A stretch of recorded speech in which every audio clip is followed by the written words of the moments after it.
Amok to you. Yeah, it's me. I'm here. I'm here in my studio closet. We got a special guest today, but first I want to remind you my final Rogue performance. The Fresno Rogue Festival is Saturday. Go to FresnoRogueFestival.org and get your tickets. It's the last show. I've already done three. I got a good review in Kings River Life. You can check that out yourself if you'd like. And but a full weekend ahead of more Rogue performances, including our special guest here today. Our special guest is Mr. Martin Dockery. Hi, Martin. How are you? Hello. How you doing, Good, Emil? good to see you. As always, I only see you in Fresno. There's something about Fresno. I see Yeah, you in. So yeah. Martin Fresno, is California. yeah. Martin is one of the premier rogue perform or not rogue, well, premier rogue performers, but premier fringe festival performers in the nation. One of the nation's top storytellers, theater artists, and I'm glad that I was able to get you. You were here in Fresno.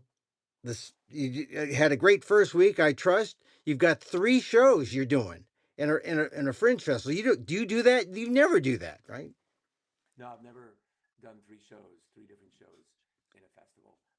Yeah, it's my first time. And I did all three of them this past Sunday on the same day. So I've never done that before either. Wow. So what is wrong with you, Martin? What is it the Fresno that brings us out in you? Well, it was because of a kind of a little glitch in the programming, and then that happened here with the people running the Rogue, and they were like, "So we're gonna give you one less performance for one of your shows, but to make it up for you, we've got these other two slots we can give you. Would you like to do a different show in there?" And I thought, well, okay, that's how it came to be. I was only gonna do two shows, and then it came to be I'm doing two performances of a solo show, which was the first solo show I ever did in my life. So it's kind of like Yeah. a look back to the very first thing I ever did on the Fringe. All right. So let's name the three shows. You're doing Yeah. Wanderlust, the show, the first Mm-hmm. show that you know, Yeah. and then what are the other two? The other ones are a play called The Stakeout, and then another play called The Review, and that one's brand new. Brandon, which I have seen all. Well, I don't know if I've seen Wanderlust, maybe on a CD, but I've Oh, seen the Stakeout in Orlando, very good, and oh, right on. I saw the review, also very good. Why don't you go over what each show is because you're doing these three shows this coming week at the Fresno Rogue. Uh, what do you want to start out with? Well, all right. So the stakeout is about two guys on a stakeout of two guys who are on a stakeout of them. That's like the most like surface way to describe what then unfolds and becomes a sort of very funny and very emotional journey between a father and a son. The other one, the review, is a sort of like I look at it as sort of like Black Mirror or the Twilight Zone crossed with Succession. It's about these two lawyers confronting each other during an annual performance review.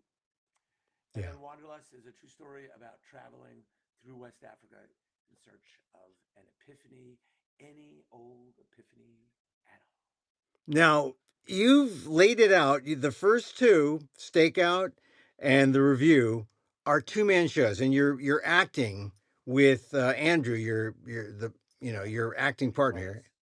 Yeah, Andrew Broadus.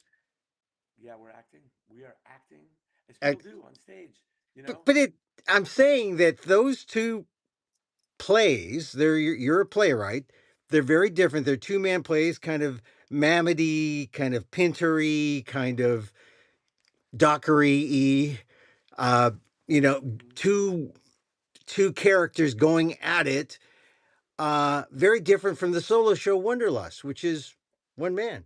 Oh, yeah, completely different. I mean, plays are, these solo shows that are like storytelling, it's a direct address right to the audience. And generally in, these direct address things, you're just literally telling the audience what's happening. You're telling a story, and in a play, you've got two characters and a fourth wall. So two characters not acknowledging the audience. And it's the opposite. It's like we are not telling you what's happening. It's like through our dialogue with each other, you are putting pieces together in your mind and figuring out what is happening. on the stage. So plays are all about what we're not telling you, while a solo show is the opposite. It's all about what we are telling you. Emil's disappeared. It's gone. His screen has gone dark. I don't know if I'm still broadcasting or not, but maybe someone has come in and turned off the lights in his room. Am I still broadcasting? Um, it is now just me interviewing myself, if indeed, if indeed that's the case. Um, I guess I don't know if I should still be talking or not. I don't know if anyone's still listening. Uh, I could just be talking to myself. This is not so different than when I'm lying in bed at night and wondering if the world still exists outside my window, or whether when the lights go off, all reality ceases to be. Am I the center of the universe, or is that just my own self-centeredness speaking loudly, and a certain narcissism coming through?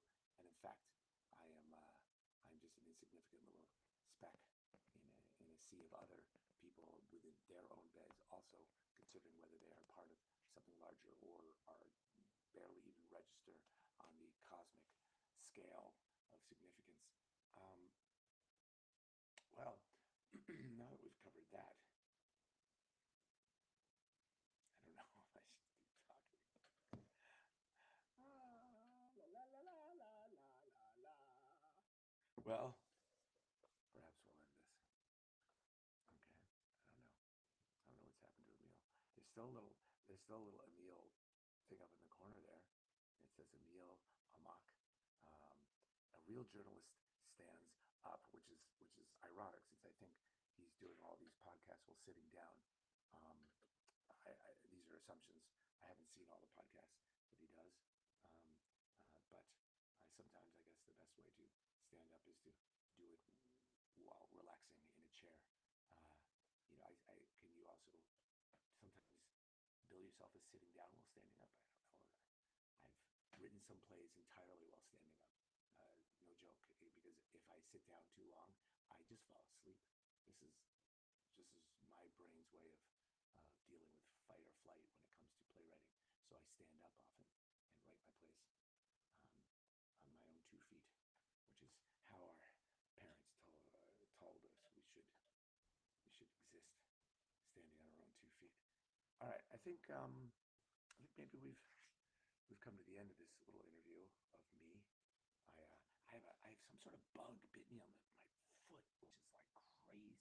It's been crazy, crazy itchy, like nothing I've ever experienced for it's like 3 distinct bites, and it's not getting less itchy. Oh God, so itchy. Oh, something's happened.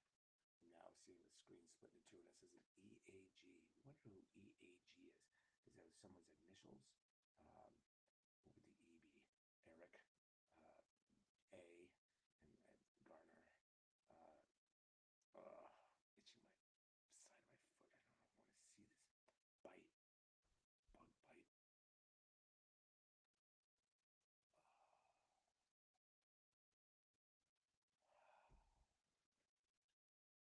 Well,